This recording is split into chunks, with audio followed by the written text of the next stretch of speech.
I would like to now go ahead and introduce our two show and tell presenters. So let me go ahead and add George and Jakob from Ecco. How's it going, fellas? Good. Thank you for inviting us in. Yeah, Going absolutely. great.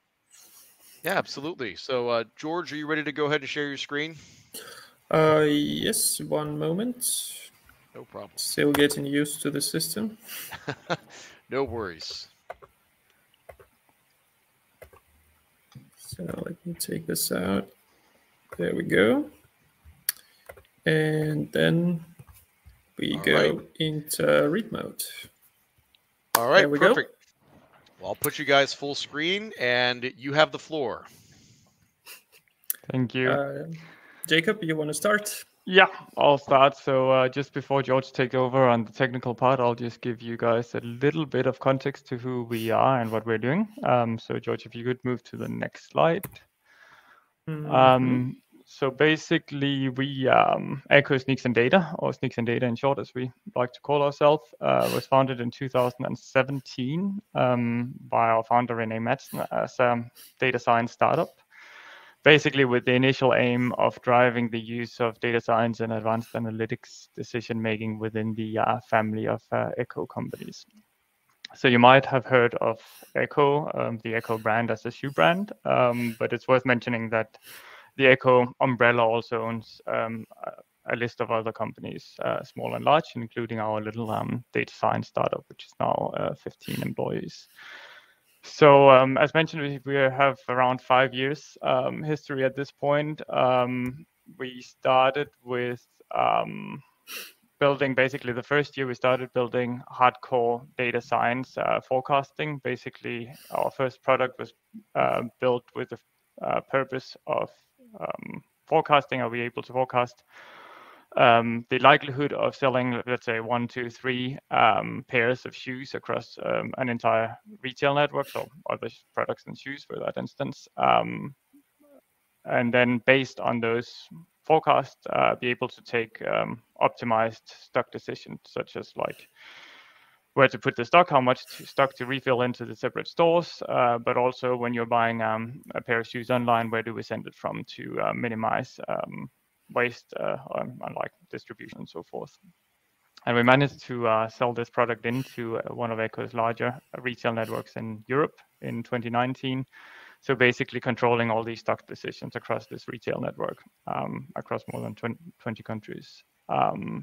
So that's kind of where we started. We expanded on that notion since and have now quite a few different algorithms based on these kind of principles. Back then, we were basically just data science, full stack data scientists who had the responsibility of pretty much everything from integrations to the actual data science to data transformations and to pushing these decisions onto the business. We've then expanded with data engineering and platform engineering efforts, and that's where George and I come in, and basically also where Akka.net has come into all of this. And are building what we called an advanced data platform as a service. We've started that around 2020 and have come fairly far with that ever since. When we say advanced data platform as a service, it's because other than the data platform itself with the query engine and transformations and storage, we also handle stuff like cluster management, a little bit like you guys were talking about cluster discovery, data streaming, and also AI algorithm control. So those are some of the projects that George will talk about. But just to give you a bit of insight also to where we want to be going. So at this point, we are 15 employees and still growing fairly steadily. 6 data scientists, 2 platform engineers, and 2 data engineers, and then a couple of business functions. The idea is basically that we open source all of our solutions and offer them as open core across the whole market, so no longer only Ecco shoes.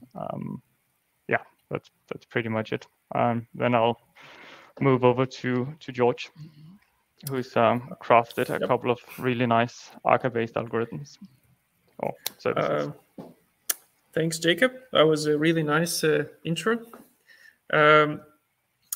I would also put some words on how actually we got hooked up with Akka, or in my case, how it was my personal story. but that really sold Akka to me, I would say forever.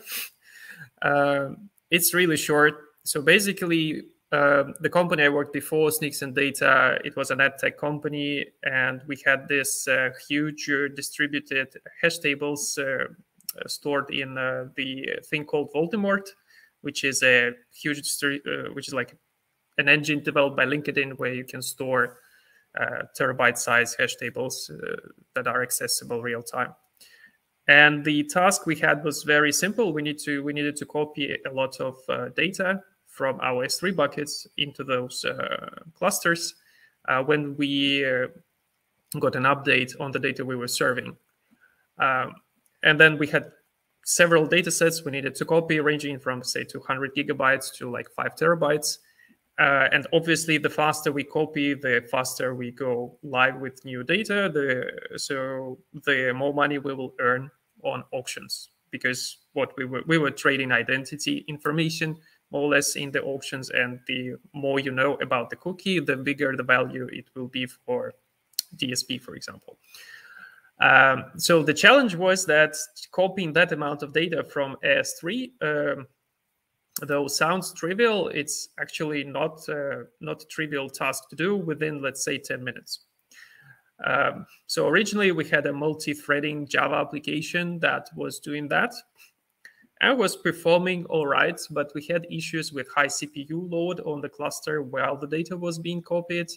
And then we also had the problem that sometimes Amazon will, since you open a stream to S3 to get the file, sometimes it will miss like 1-2 bytes in that stream. So our checksum check will fail.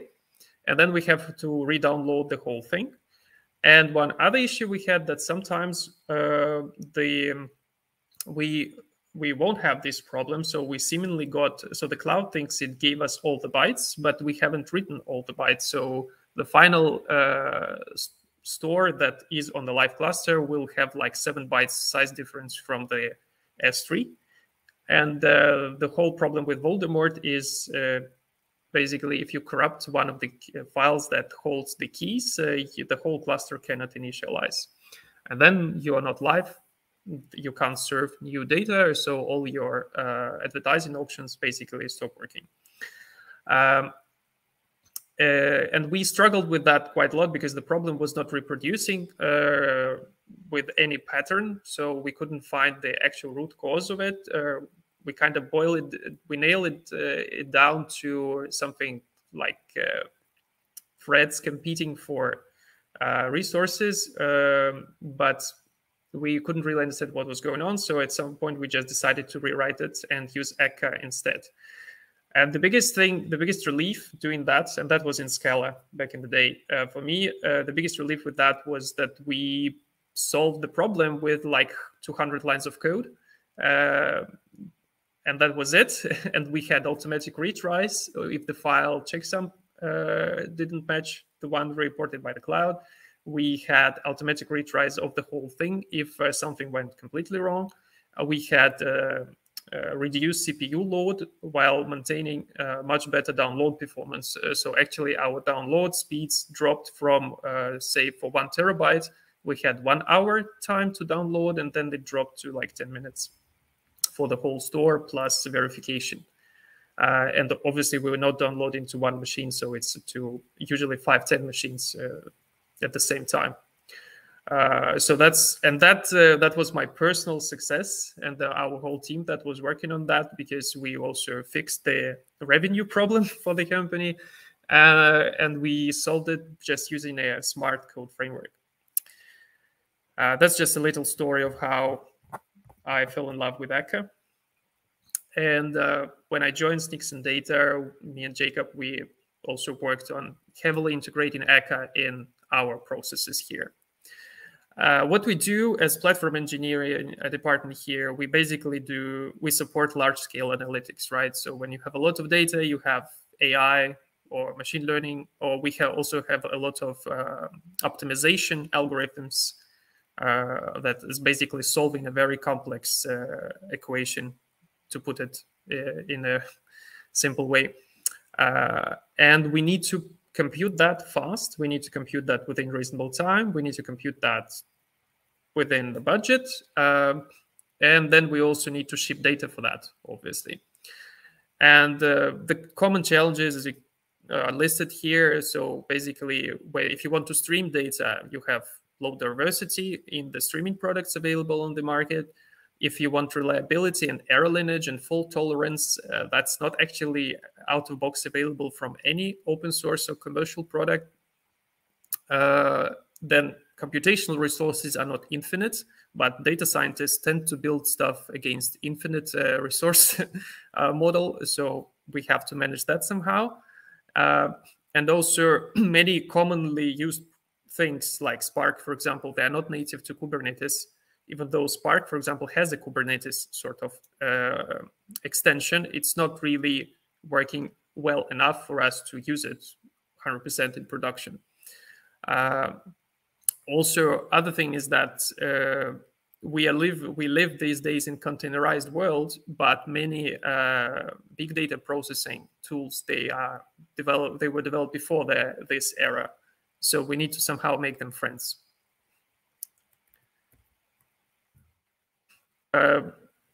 We developed actually for our platform 3 main components, all based on Akka.net.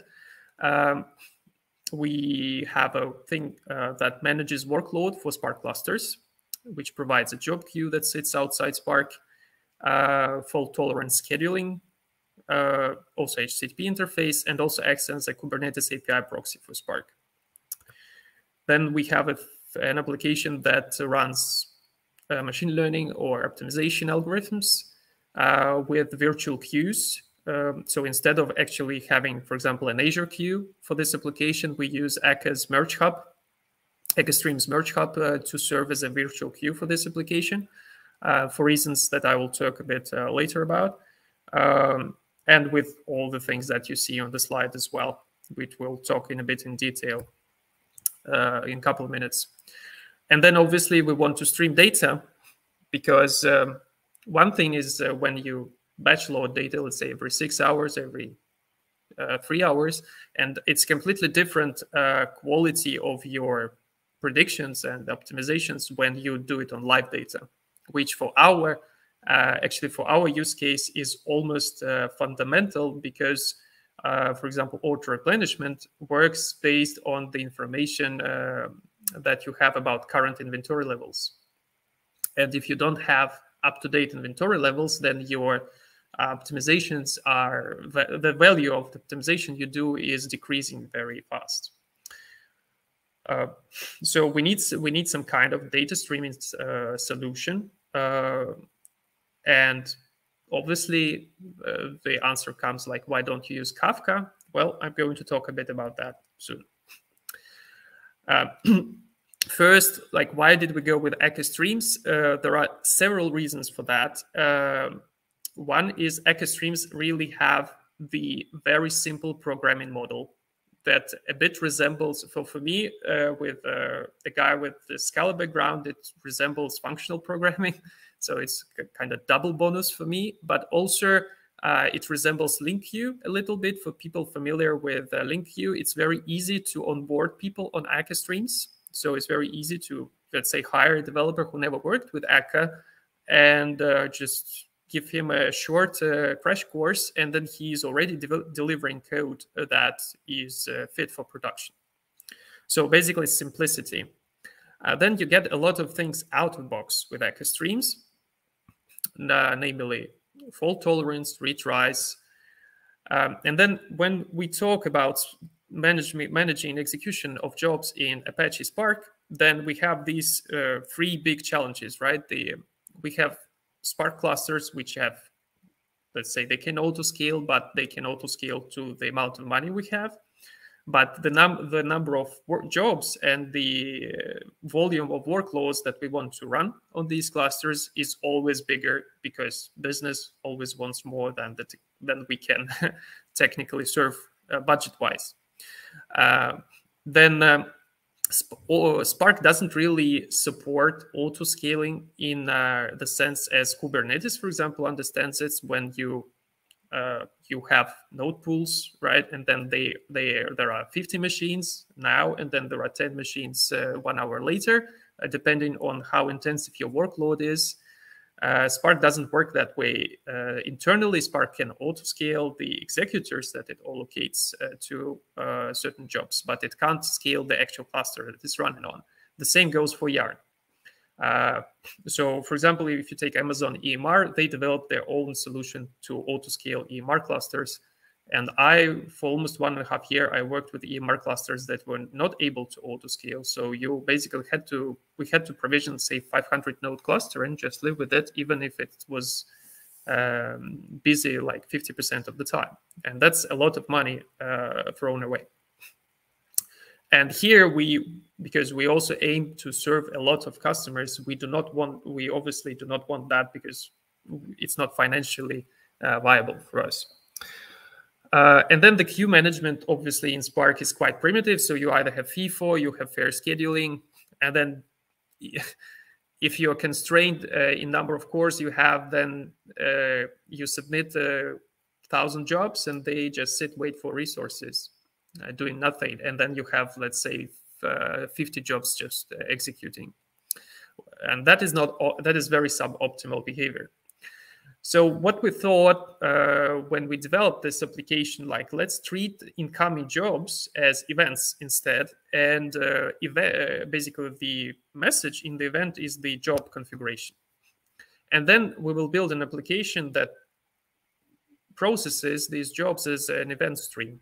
So instead of just saying, I received a job, now I need to run it, like what you do with Hangfire, for example, like one common library for background job processing, we will instead just build an Akka stream that processes these jobs. And then we will handle auto-scaling with Kubernetes horizontal pod auto-scaling. And that simple idea boils down to this very simple diagram. So how do we process this stream? So we receive a job request, our controller, for example, /job/submit, receives a request to compute something. We put it into a queue, and it can be whatever. It can be SQS, it can be Azure queue. It doesn't really matter for us. Then we put a Akka queue source on top of it, and we actually use Alpaca port for that, which is, I think, when we started using it, was still beta. I don't know if there was a release version. It's still in beta at the moment. But it works quite well. So we started using it when it was like beta 1, and now it's beta 8 that we have running in production, and we haven't had any problems with it. So I was always wondering, why is it beta? It's working so good. I think it's that Gregorius and I wanted to write some more documentation for it, but we could probably take it out of beta. Yeah, but it was pretty easy to just plug it in. So that guy is pulling messages from the queue and then sending it to the scheduling flow, which we'll have a look at the next slide. And then if the scheduling flow results in a success, so we were able to allocate the job, then we remove it from the queue. And if we can't, we keep it in the queue using just the simple visibility mechanism that every cloud or whatever queue you implement usually has. So when you pull the message out, you hide it, you don't remove it. And then after a certain amount of time, it becomes visible again for the pollers. And as you can see in the diagram, the whole thing is basically the Akka runnable graph. And that graph is plugged into a restart source. And the reason we want it in a restart source is because if anything goes wrong with the scheduling, we want, obviously, the polling to continue, and we want to keep going. And imagine if you had to write this using, I don't know, async enumerables or tasks in just plain raw.NET. That would be quite a task with all the retries and awaits and all the things that you need to put in. And most importantly, your code will, to a certain extent, will be blocking. While what I really like in Akka Streams, that the whole thing runs on its own thread and is completely outside our control. And I'm happy about that. So I don't want to control how my stream is actually running. I want to control the logic inside the stream, because that is what's important for me as a developer. And how the whole thing runs is handled by the framework. That's exactly what I want from the framework. And then why Akka Streams? Because you can build your application in this kind of thing, where you put very top level abstract concepts. So I have a queue, I need a queue poller, then I need some scheduling. And then you say, okay, how do I write my scheduling? Let's get into that. And Akka has this awesome concept called flow, where you can define some input and some output, and then the output can be passed downstream to whatever is happening after that. And we define our scheduling as a flow, more or less, that receives a certain information about the job, so buffered request in this case. And then we have a certain number of clusters that we can run this job against. And then you can see that we can select a cluster as a part of the scheduling flow using another flow called select cluster. Because obviously when we receive a job, we need to put it somewhere. So we need to decide where it goes. And the way we build this application is that we can supply a list of rules that are injected as a part of application configuration that are also small flows. So each iCluster selection rule is actually a flow that you run as a part of cluster selection flow. And then each rule produces a score. So for example, this cluster doesn't fit this request, then we return -infinity for whatever reason. For example, the request might say, I want to run on on-demand machines. So all the spot clusters do not fit this request. So we just return -infinity for those clusters. Then another cluster might not have enough capacity right now to run this request. So we will return some score that is close to 0 or negative, depending on the capacity that it has available. And then the other cluster might be quite good, so we'll return some positive score depending on how the rule evaluates the actual score. And then in the end, we will aggregate scores emitted by different rules for each cluster, and then we will select the winner and pass it down to the activation flow. Because one other thing that we do is we do not keep clusters running all the time. We want them to respond to the workload in a proactive manner.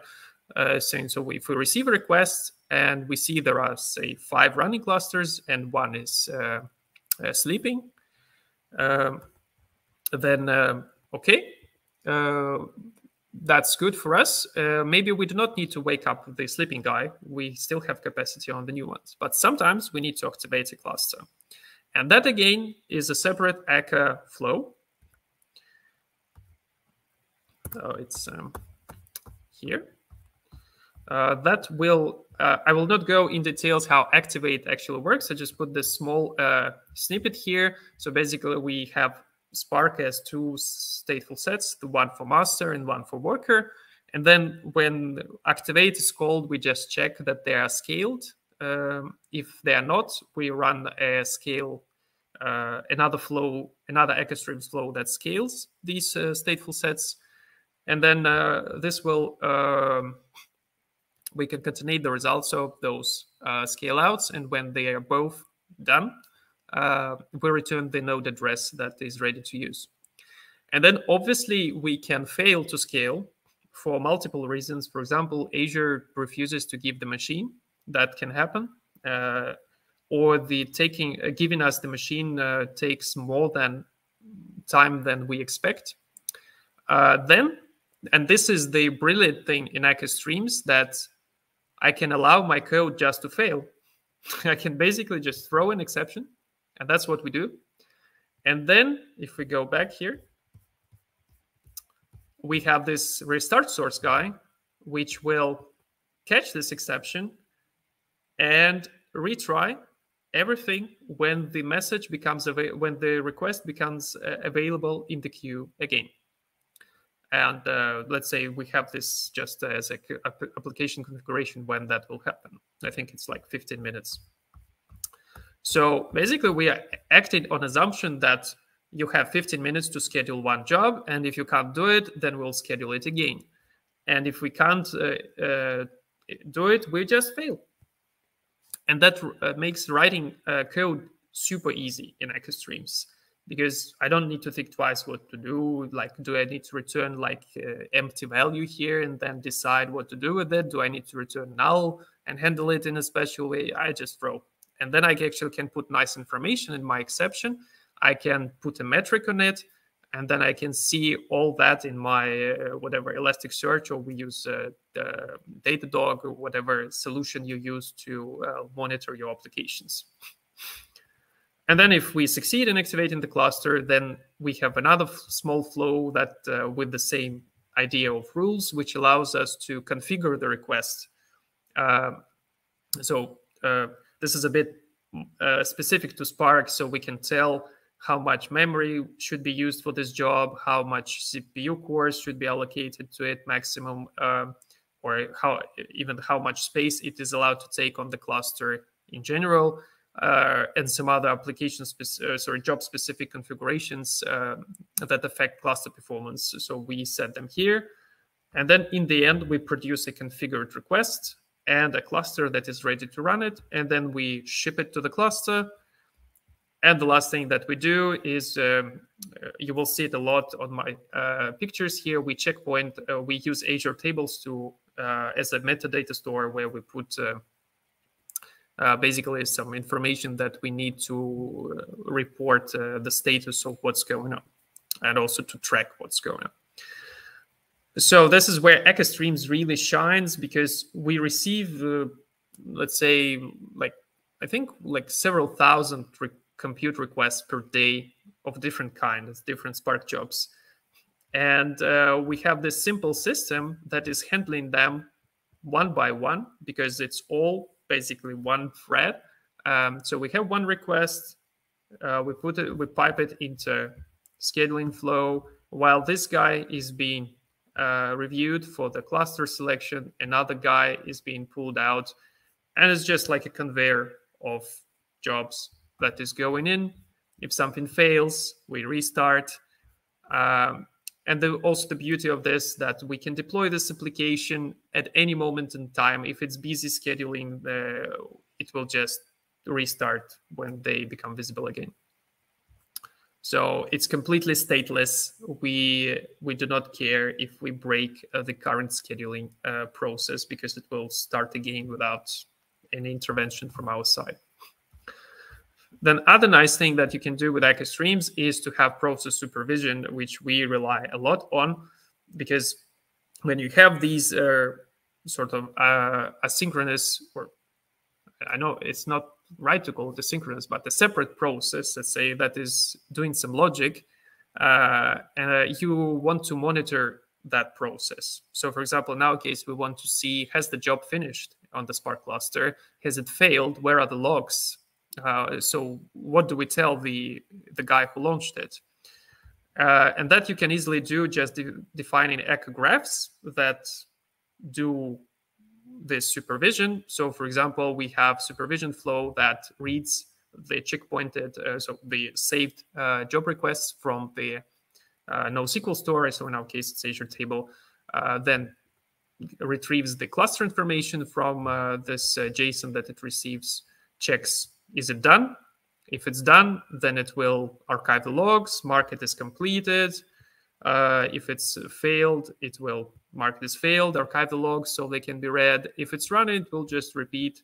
And I do not need to write any loops here. I just write the Akka graph, and then I run it in my hosted service. And that's it. That's pretty simple. Yeah, it's just plug and play, basically.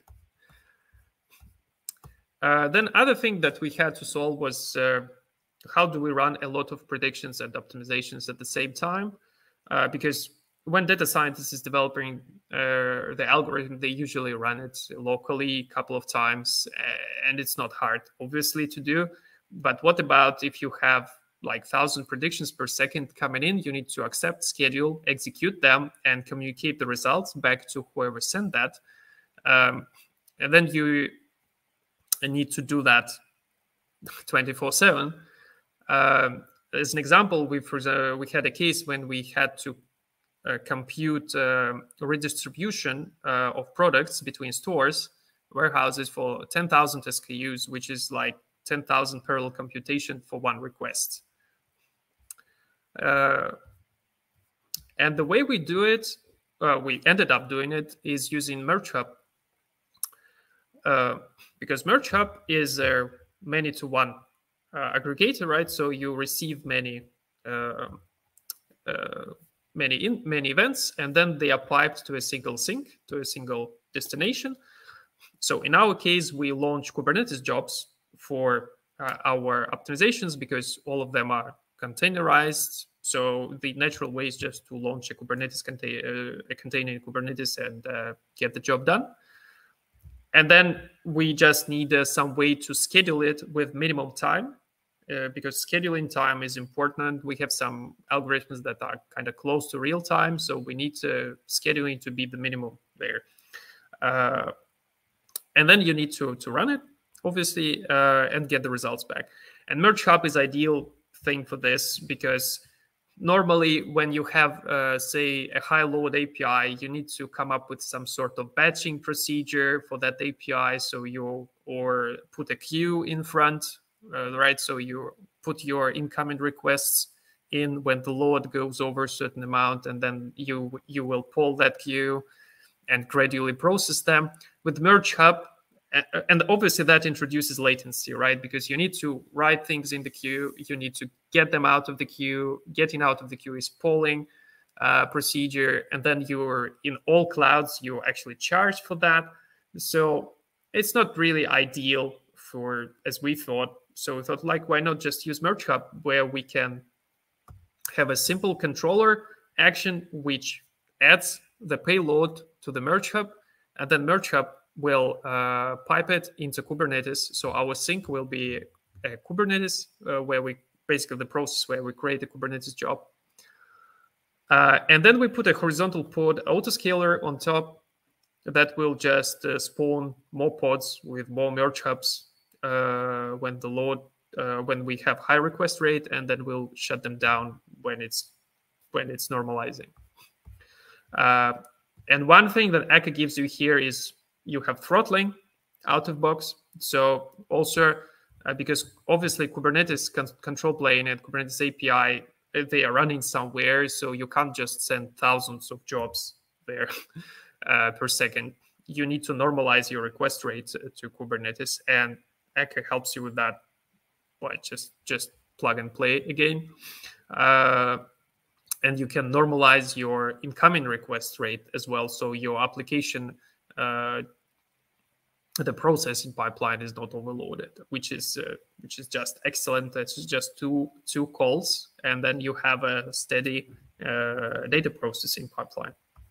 Of course, Merge Hub can kill your application because you can just run out of memory if the request rate is very high. And that's why we build a speculative scheduling another stream that does speculative scheduling. So basically, we supervise the metadata table again. And if we see that some of the requests that we received are sitting too long in the queue, we just pipe them in another Merge Hub, which then sends them directly to Kubernetes again. So that is sort of the same thing that Spark does with task execution. When it, instead of launching one task, it can launch up several copies of the task, and whoever wins the race then is the one who completes the job.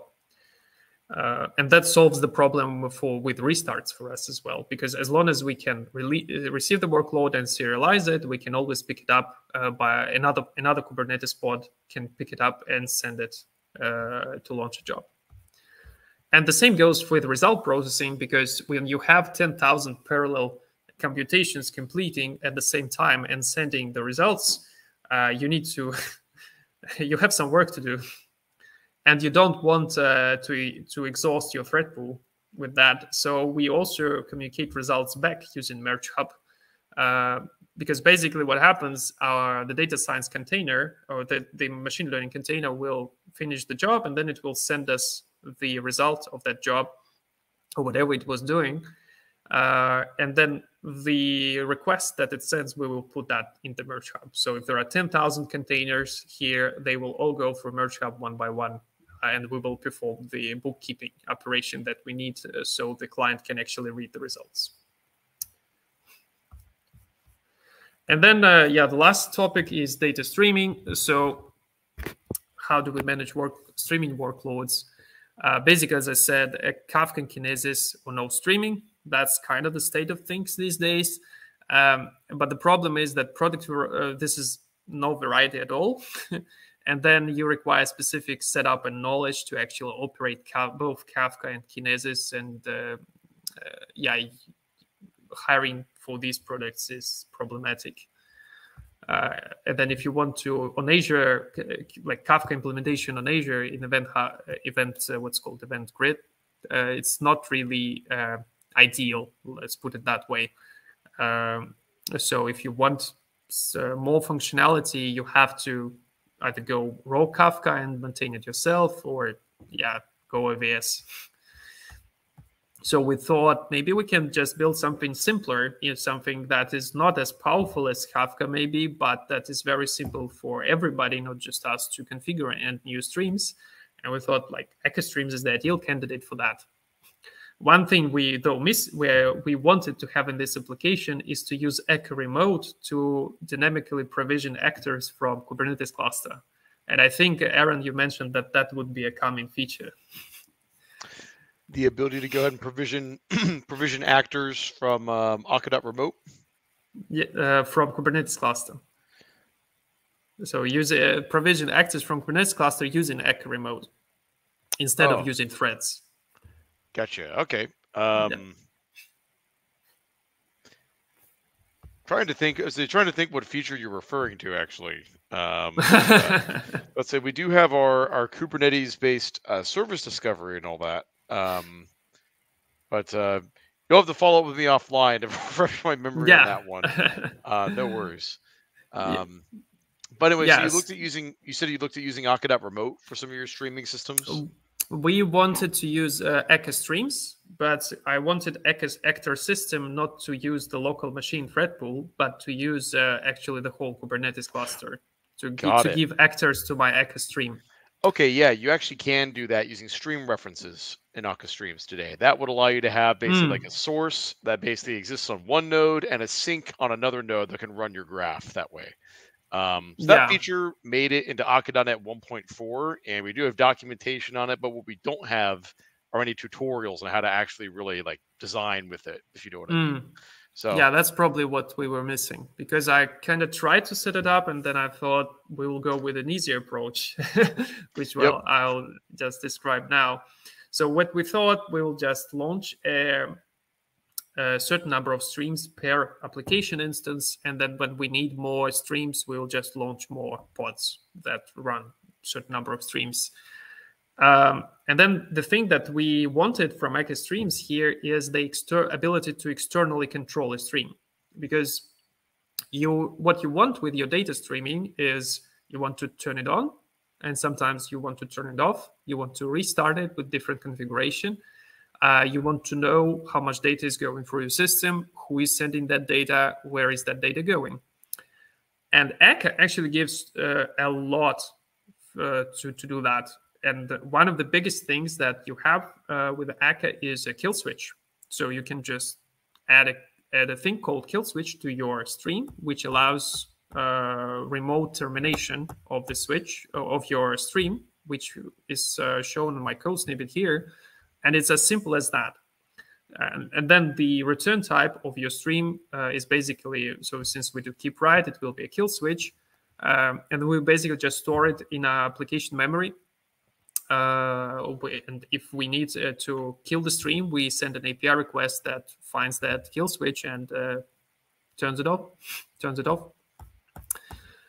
Then other thing that we were looking here is obviously error recovery, because when something is running, let's say for months without interruption, and then one day it goes off, you want to know why. And you want that to happen automatically without you having to browse anything, so that you can see it in your monitoring system.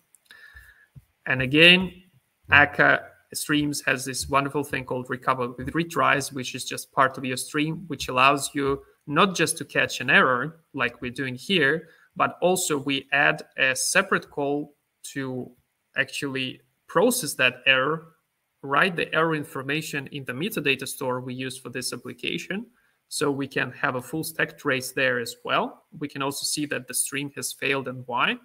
And then act on that, because then the system that, for example, is handling stream states can decide, do I want to restart this stream or do I want to signal a red light here? Then the ability to obviously write whatever you want inside stream transformations allows us to send metrics as a part of the stream code. So basically here we have a source that sends some rows that we group, that we convert into list to create a parquet schema out of that list. And then we also just send a simple metric, which says this is the number of rows that I received. And we see it on our dashboard, and we can see which systems are sending rows, which systems stop sending rows for some reason. And then the last thing, obviously, the ability to write your own sources in sinks, which this application that we developed allows us to do. So we can, if we want to stream from whatever place, we just write our own source. And then we have a set of sinks to commonly used, data formats commonly used in data processing like Parquet and Avro that we can just plug in here and get our Parquet files out of the box. Just for comparison, in Kinesis Firehose, you can also sync to Parquet, but there is some setup that you need to do. You need to get the schema going from somewhere. So here we actually make that as a part of the source code. So your source is able to produce a schema for your Parquet sync or Avro sync if you're going for that for Avro. And then you get your problems solved automatically just in one small code piece. And that's it for my talk. I hope it was not very long. Yeah, and I think we are open for questions if there is or no, your talk was the perfect length, and yeah, right on time for about 10 minutes of questions. I appreciate that. So I think that this is the first time, we've actually had anyone give a presentation on, let's say, like genuinely a big data problem with that Akka.net plays a role in. And in your case, it's not necessarily that the volume of data is unmanageable. It's the volume of work that has to be done on a finite amount of resources that's the issue. It's like a workload problem. And so I think your solution for using Akka Streams to go ahead and dynamically kind of allocate which Spark clusters are going to receive which job based on which ones are available is a very interesting solution to Spark's own like simplistic scheduling algorithms. I really thought that was a clever design. The other thing I wanted to know about was your merge hub applications. So is there ever any issue with running multiple of those in parallel? Like, basically, does each one they're all launching their own Kubernetes jobs, I guess. Is there any worry about, is there any reason why there'd be a problem running multiple of them in parallel in terms of having multiple merge hubs, all their own separate jobs, not really interacting with each other? Or does it not really matter depending on this type of workload? So in this case, each application runs one merge hub. Okay. So each pod is a single queue, so to say. Of course, that's not entirely true. So we have a receiving merge hub, the speculative one, and then the one that sends. So actually, one application runs 3 merge hubs, right? Yeah, so they all have one. Each of them has a single purpose. Gotcha. We haven't seen problems with that. So we tested that with I think the biggest test we ran was like 10,000 requests per compute requests per second. The only problems we have seen were actually Azure Kubernetes service not being able to process that amount of workload. How big is your Kubernetes cluster typically? Like, what's the total number of VMs that are in it? So for this application, we have, if we're telling in nodes, I think that's like, there are 3 node pools, each of 35 nodes in it, or something like that. And they have machines varying from 32 to 128 gigabytes of memory right now. That's for this application. And then we also have another node pool there for which hosts 20 nodes. So the total is like 100 plus 110-ish nodes, and the memory capacity of this cluster is like slightly above 1 terabyte. So it's not a huge cluster. It's okay, gotcha. I would say. For Spark clusters, we run. Like the whole thing here runs on top of not technology, but something we call Spark Swarms. So it's actually a Spark Helm chart installed inside a Kubernetes cluster. And instead of installing 1 Helm chart, we install, let's say, 6 of them. So each Spark Helm chart is 1 Spark cluster. And we have each Spark cluster is 35 nodes. We run currently, so we have 3 main ones which run production workloads, and then we plan adding 3 more for this specific setup. It's actually this week I need to do that. In terms of memory, CPU, it's like around 1 terabyte that we use in terms of clusters memory size.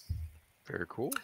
And we use smaller machines because they launch faster. One of the things that, for example, that is a big problem in AKS, the big machines, they launch very slowly. And the image pool time is very low, is very high. So you want to use smaller machines. So at least the machine startup time is very low. So let's say like within 3 minutes. And then you add the image pool, let's say another 30 seconds on top. Got it. And everything is, so it's auto-scaling. So they're not always at that size. So, for example, the cluster can be just 10% of maximum capacity first 3 hours of the day, and then it's full capacity, depending on what's going on. Gregorius, did you have any questions? No. It's very interesting, but it's pretty clear. Well, I had one more sort of 2 questions for you. So first was, you talked about your exposure to the original Scala Akka at a previous job. Why did you end up going with Akka.net on this one? I think you might have covered it very early on, but I don't remember. Actually, I don't think I did. So okay. Let's say, one thing, our main stack here is C#. So, and introducing Scala to your team is not an easy task, right? So Scala has much higher entry barrier than C# in general. Then there are way less developers that have Scala skills that you can hire on the market. And the other thing is that C# in general has a lot more features when it comes to comfortable application development compared to, in my opinion. I'm not pushing it on anybody, but my opinion, there are a lot more tools for comfortable application development in C# and in ASP.NET, right? Compared to a Play framework in Scala that I used to work with as well. There are some nice things, but yeah. And then the other thing was that basically you don't really there is a lot of stuff in Akka Scala framework, but many of them are there because somebody needed them, but they're not really widely used. And what actually I liked in Akka.NET, that you have the core functionality the ideas here, and then there is not much fluff around that is on documentation, but you don't really know why it's there, sort to say. Got it. Yeah, well, basically it's kind of funny. I guess it's the fact that we're not a big, $70 million venture funded company like Lightbend, where we have the ability to go and build stuff out for individual customers and create feature bloat. I guess actually that comparative weakness is actually a strength in some respects, right? I would say yes. So, when I first looked at the repo, I was like, how could they build something so huge, ported, and it will be working? And then we laid out this first application, this workload manager, just in the very broad code, and then it just worked. We were like, okay, this looks solid, so let's try to build something on that. So I was actually very positively surprised when I saw that such a huge framework, as I perceived it, it can be reliably ported and actually work really well, including stuff like Alpaca extensions, right, which is completely stuff on top of the framework. Absolutely. Well, we've got a big, Petabridge. Obviously, we commercially support Akka.net, and we've been doing that for a long time. But we also have a huge community of users that actively contribute and use it too. Alpaca is a good example of a library that's almost entirely user-driven. I think the only part of it that was like truly designed from scratch from the very beginning, like as a result of a commercial need that Petabridge had, was the Kafka integration. I guess that's like its own separate repo because it's pretty big.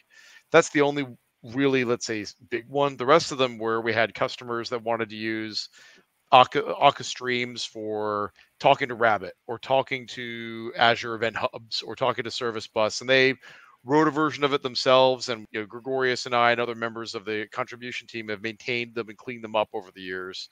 But they were all sort of original creations of actual end users for the most part. Which brings me to my final question for you guys before we end our meetup for today, which is, what are some features or things in Akka.net that you and your team would like to see in the not too distant future? What are some things we could do to support you? Jakob, do you want to start, or should I? Go ahead. I would say when we go to the streaming application, right? Back to what I mentioned, more or less. So because we work 100% inside Kubernetes, it's very important for us that the framework, is not afraid of Kubernetes and feels kind of native inside it. And that's one of the reasons we actually build, right now, we build Akka Streams applications in the way that they do not know anything about Kubernetes, just to not to have any problems with that. But what I would really like is to have as I said, my actor system actually be aware of a Kubernetes cluster. And if there is such functionality, then I would like to understand how I can efficiently use that. Because if I can bring you an example here, so if my data streams, right, one thing I can run source on one node and sync on another node, that's cool. But what if I want to run actually my data transformations that are part of the stream on different node? So what is happening? Let's go here. So what is happening in between source and sync? For example, here. I don't know if that's possible, but I would imagine that would be nice. I think it should be possible using stream references to model that.